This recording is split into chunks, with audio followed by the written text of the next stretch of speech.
আজকে মেনুতে রুই মাছ ভাজা, ফ্যাসা মাছ ভাজা, আর এদিকে হলো 3-4 রকম মাছ ভাজা, আর বেলে মাছ ভাজা, আর ভোলা মাছ, আর এটা কী মাছ বলে অবশ্যই কমেন্ট করে জানিও, আর চিংড়ি মাছ ভাজা। এখানে মাছ ভাজা কমপ্লিট। কী কী মাছ আছে অবশ্যই কমেন্ট করে জানিও। এখানে মাছের ঝালটা করার জন্য পেঁয়াজ, আদা, রসুন আর ধনেপাতা, লঙ্কা গুঁড়ো, হলুদ গুঁড়ো, পেঁয়াজটাকে লাল করে ভেজে নিয়ে মাছ কটা দিয়ে আদা রসুন দিয়ে মশলা দিয়ে কষিয়ে নেব, দিয়ে অল্প পরিমাণ জল দিয়ে একটু চাপা দিয়ে দেবো। এইভাবে করে নামিয়ে নেব। মাছের ঝাল হয়ে গেলে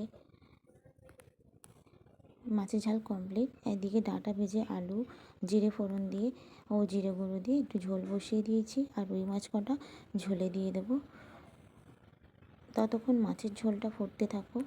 এদিকে মাছের ঝালটাও আমি বসিয়ে দিয়েছি। মাছের ঝাল কমপ্লিট হয়েও গেছে, আর এদিকে ফুটে মাছের ঝোলও হয়ে গেছে।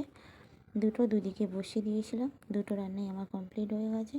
আর এদিকে শাক ভাজার জন্য শুকনো লঙ্কা, কালো জিরে ও পেঁয়াজকলি দিয়ে লঙ্কাটা কালো করে ভেজে নিয়ে আর পেঁয়াজকলি দিয়ে নুন ছড়িয়ে শাক কটা দিয়ে একটু চাপা দিয়ে দেবো, আর অল্প পরিমাণ নুন দিয়ে চাপা দিলেই দেখো শাকটা কমে গেছে। নাড়াচাড়া করে নামিয়ে নেবো। কেমন হয়েছে অবশ্যই কমেন্ট করে জানিও আজকের রান্নাটা।